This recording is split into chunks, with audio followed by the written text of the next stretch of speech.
하나님의 은혜가 함께 하시는 하루가 되시기를 바랍니다. 오늘 말씀은 구약성경 신명기 17장 14절에서 16절까지 말씀입니다.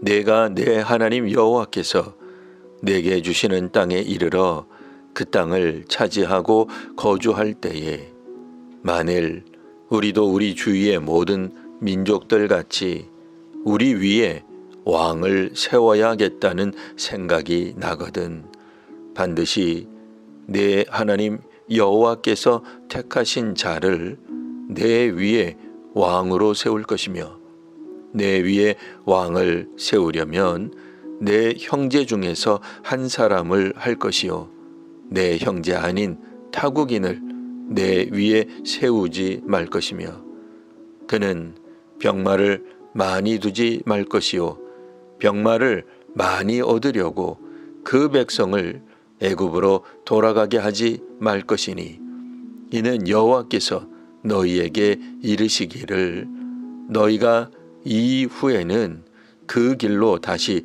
돌아가지 말 것이라 하셨음이며 아멘. 신명기에서는 왕 세우는 일을 비판적으로 보지 않습니다. 훗날 이스라엘 회중이 가나안에서 왕을 세우려 한다면 그에 합당한 자격 또 왕이 해서는 안 되는 금기사항 왕이 마땅히 해야 할 의무 등을 14절에서 20절까지 언급하고 있습니다. 신명기에서는 이스라엘에서 왕이 된 이들이 누리는 막대한 권한과 특혜에 대한 설명을 하지 않습니다. 이스라엘은 기본적으로 하나님이 왕이신 나라이기 때문입니다. 그렇기에 인간 왕은 필수가 아닌 조건에 해당됩니다.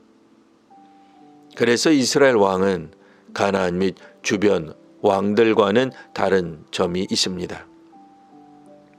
현대사회에서 정치권 지도자는 국민들과 달리 여러 특권들을 누리고 있습니다.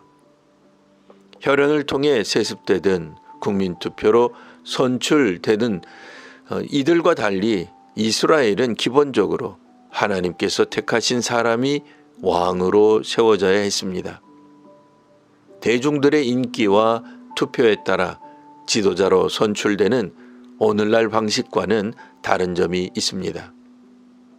하나님은 주를 신실하게 의지하는 사람이 이스라엘의 왕이 되도록 하셨습니다. 그리고 하나님께서 택하셔서 세워진 왕에게는 금기사항이 있었습니다. 오늘은 그 중에서 병마를 많이 두지 말라는 말씀을 살펴보려고 합니다. 왕은 병마를 많이 두어서는 안 되었습니다. 오늘날에는 평화를 유지하기 위해서 더 강력한 힘을 필요로 하기도 합니다. 오늘 본문에서 병마를 많이 두지 말라는 말은 단순히 국방비 예산을 줄이거나 없애라는 뜻이 아닙니다. 당시 군사력을 늘리기 위해서는 전쟁용 말을 많이 필요했습니다. 그리고 당시에 군말을 가장 많이 보유한 나라가 애굽이었습니다. 그러니 이스라엘이 병마를 수입하기 위해서는 부득이 애굽의 사람을 보내야 할 것입니다.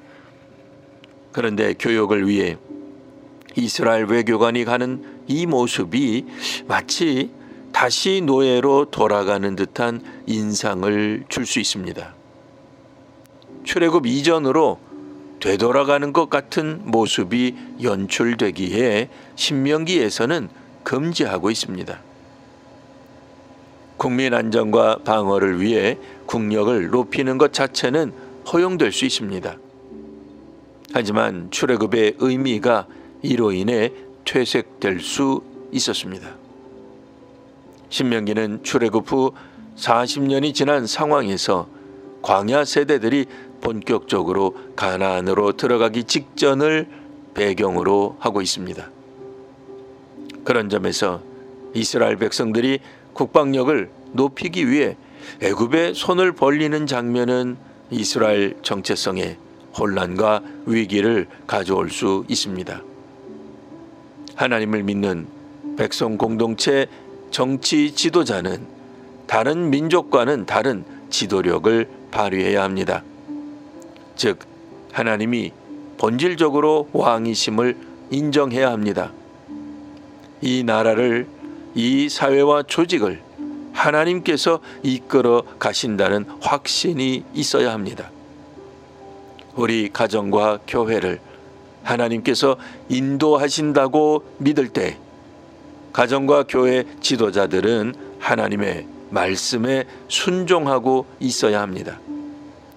오늘날 정치계는 필요하다면 누구와도 손을 잡습니다. 영원한 친구도 원수도 없습니다. 하지만 오늘 신명기에 나오는 이스라엘은 그런 방식으로 가나안에서 살아가서는 안 되었습니다. 영원하신 왕이신 하나님을 믿는 인간 지도자들이 세워져야 합니다. 그럴 때 그 인간 왕들은, 지도자들은 특권을 당연한 것으로 여기지 않게 됩니다. 신앙에 기초한 지도자든 제 마음대로 할 수 있다 여기지 않습니다. 하나님께서 세우신 지도자는 하나님의 말씀에 순종하며 실천합니다. 우리나라 교회와 사회에 하나님을 경외하는 지도자들이 가득하기를 기원합니다. 기도하겠습니다. 하나님, 주께서 택하신 자들이 지도자가 되는 사회를 기대합니다. 하나님께서 영원한 왕이심을 인정하는 지도자로 가득한 사회가 되게 하옵소서. 현대 교회와 사회에서 지도자가 된다는 의미를 다시 새겨봅니다. 하나님의 계명과 말씀을 가정과 일터에서 지키는 오늘의 지도자들이 되게 하옵소서. 우리가 사는 이 땅 곳곳에서 주의 규례를 따르는 복된 지도자들에게 은혜를 더하여 주옵소서. 예수님 이름으로 기도합니다. 아멘.